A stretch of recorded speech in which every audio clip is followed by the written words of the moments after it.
Hey, what's going on, guys? So today we're going to be talking about Kaiju number 8, episode 2. So from our last episode, Kafka actually got possessed by a kaiju and now he has these cool powers. So Ichikawa sees him and he's shocked, and as we know, they had an alert called on him.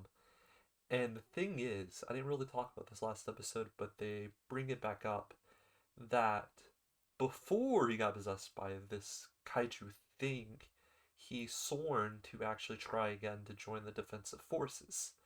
And that was kind of what he was going to go towards because he was like, you know what I mean? He had confidence back, he felt good. He was a hero to Ichikawa, his new buddy. Yeah. So they have that alert called on him. We know they're going to come. So he's just like trying to get out of there, and he figures out it's not going to be as easy as you think.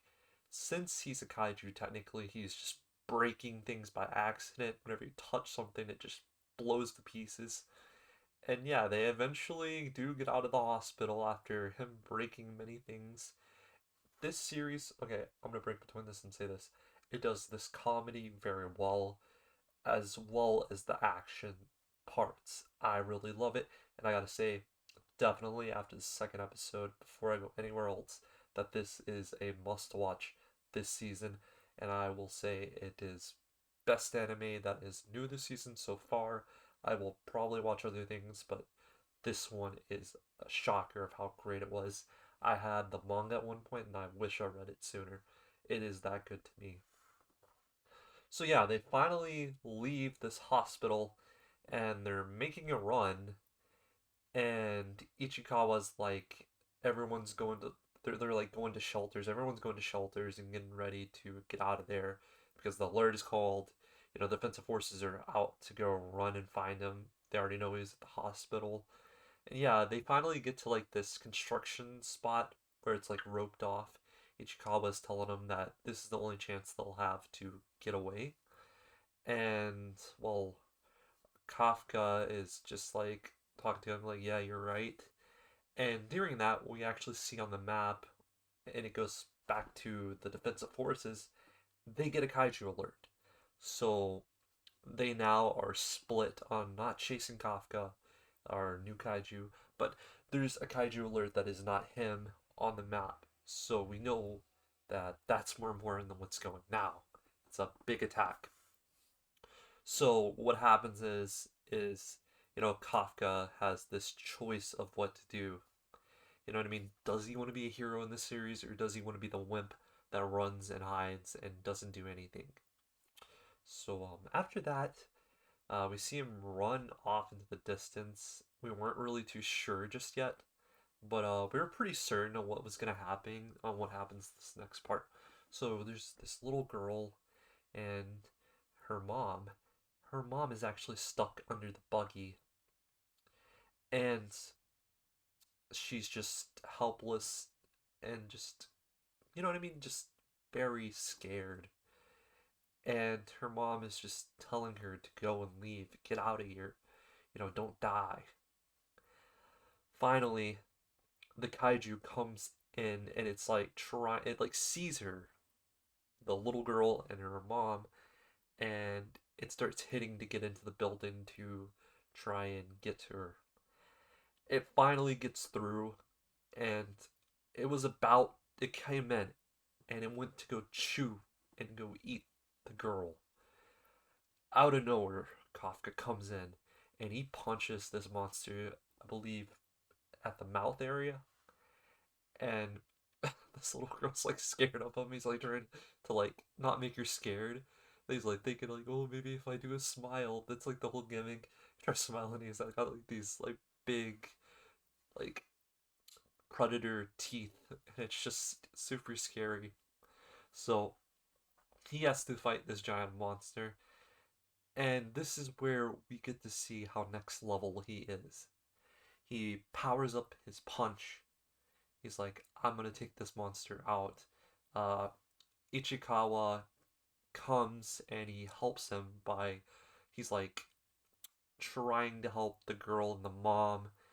He gets the buggy off her whenever that monster got punched. And just so we know, the kaiju is actually similar to the one that was from the first episode. That's one of the things that his powers can do. He can sense kaiju, and I guess he can tell the similarities depending on like the rates or something like that. But it was originally underground, so I'm guessing that's where a lot of these kaiju attacks come from, or underground. Some from the air, maybe. We'll see. Very, very, very fun series so far, though. Uh, but yeah, the mom gets saved from the buggy that was on her, basically squashing her. She was knocked out, and Ichikawa had the mom on his back, and I believe he was holding the little girl's arm to bring her to safety. And he talked about calling an ambulance, and that he was just telling Kafka to get out of there. And he's like, "No, I'm gonna take this monster out." So he charges up, and you can, it's like Blue Beetle style, where you can see like in like his, I don't know how to explain it. It reminded me of Blue Beetle, but you can like see his vessels or like his muscle. It kind of works like a bodysuit. And he goes to charge up, and he hits this monster with the biggest charge up punch. He punches it, and blood just starts squirting everywhere. There's no flesh, no nothing, no fat, no. It's just nothing's left, just blood. And it was just awesome. It was one of the most badass things. Um, so after that, you know what I mean. He's just trying to talk to the little girl, and he's like trying to uh, like make her not as scared. And he finally just kind of like gives up, and he goes to leave, and the little girl's like trying to like, she's like really, I don't know, it's like after the fact she's like, maybe he's a good guy, you know what I mean, he saved her, he saved her mom, like she was like kind of like happy, you're like one of the good ones or something like that. I forgot what was said exactly, but it was very much a lovable comment that she gave to Kafka in his devious form. Uh, After that, we figure out that he can actually turn back to himself. So, half his, like, I guess, lizard looking face, he turned back to his normal human self. And 3 months or so pass.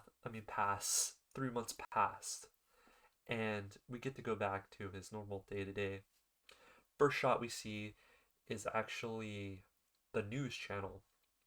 And on this news channel, it shows about a kaiju, and this kaiju is him. It's blue, and they're calling it Kaiju number 8, and he's wanted. I forgot to mention, after Kafka was gone from the whole scene, the defensive forces finally come in to go check on everything, and Mina's there to question the little girl, and she asked about the kaiju, and she was too scared about telling her about the one that had originally attacked. The second one, they were talking about, uh, you know what I mean? She was like talking about how she's gonna take out all the kaiju's and protect her and everyone else. And the little girl's like, "What about the good kaiju's?" And she's like, "What kaiju's?" And that's where they mention about Kafka's kaiju form, and that's where that news channel bit comes from. Is that? And then it made them want it because they knew exactly what he kind of looked like after that. Don't know how they got such a well done picture, but I'm guessing there's like cameras or something in this universe, but we can't really look too deep into it. It's an anime after all. From there, uh, they finally are talking about the day. Like, you have the work boys just all hanging around. You have Ichikawa, and Kafka's nowhere to be in sight. We don't really know where he is. And they were talking about, oh, it's that month or whatever. And Ichikawa was like, what? Is like, usually Kafka would take that test every so often. And yeah, they got mail, and he was excited for the mail too. And Ichikawa passed. After that, they're talking about how Kafka got mail as well, and they're like, oh, he probably failed again. Let's not give him the thing. You know what I mean? And Kafka, he got his letter as well. or his test results, because you know what I mean. He wanted to join the defensive forces again. Sorry, I'm like going kind of, but he finally got his test results for the first round at least, and Ichikawa absolutely passed. And while he's like, "Oh, I'll go give it to him," he looks at his results and he's pleasantly happy, so he knows. He goes out there and he's working in the field, I guess eating his lunch, and we see him in his stupid form, and he's like telling him he passed and stuff, like super excited. Because Ichikawa is like a really good guy, great guy to have on the team. Um, yeah, he's just like warning him about how stupid he is for being in that form, and he transforms then into it back into it multiple times. He goes from that to the human form off and on, and it was just some funny humor from there. Speed on through. Let's get to something more important, more substance, more substance, should I say? Um, they get both accepted. They both passed, and they're both happy. And Kafka goes to tell Ichikawa about how he always passes the first test but fails and flunks the second.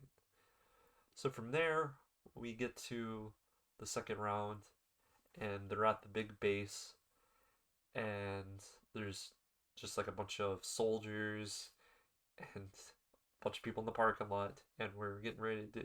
We get to see some of the other characters, and we're just, oh my god, it's this is where it gets kind of weird. So they park. Ichikawa and Kafka get out of the car, and there's like this like girl voice that we hear, and she's like trying to get their attention. She finally does, and she talks to Kafka, and she kind of disses him for being so old. He's only 32 years old, by the way. So he's getting absolutely plastered by this little girl. And her name is Shinomaya Kikoru. I probably said that very wrong. But that's her name. And she wants his parking spot because her lucky number is 55. What she does is she absolutely destroys this man. He's like, no. It's like, I'm gonna teach. This young man's gonna teach this little girl a lesson about about respect. So, she's like taking off her, like, I guess her top, pause, and underneath is this, like, suit. So, she uses, like, she hits the center, it powers up, and it, like, glows red. She then goes to his car that he won't move, picks it up, and throws it. And there he was severely saddened because it was a company car. So that's what we get. We get to meet her. She seems like a character that seems pretty important, and I kind of like her in a weird way. Of course, Ichikawa is gonna be really good. Kafka's pretty good protagonist. Ichikawa, there's something about him. Uh, really great character. From here on out, it looks like Ichikawa will be not only his friend, but also his biggest competition. So they're going to have to compete to get to the spot to join the defensive forces. You know what I mean? They're going to have to, go through competitions or whatever. I don't know what the tasks are going to be. We'll see. I'm guessing eventually he's going to accidentally use his powers. Kafka will, and he'll expose himself, sadly. But overall, very solid episode. Uh, Compared to last episode, I still give it a solid 8.3. I think it severely did well. In a lot of ways, this has got to be one of the better animes this season. I still haven't seen a ton. I've seen a lot of ongoing stuff, but I'm gonna go ahead and say it's got to be one of the better ongoings. Not ongoings, but newer shows. Sorry, I'm just kind of blaring some words out. But yeah, tell me what you guys think about this in the description.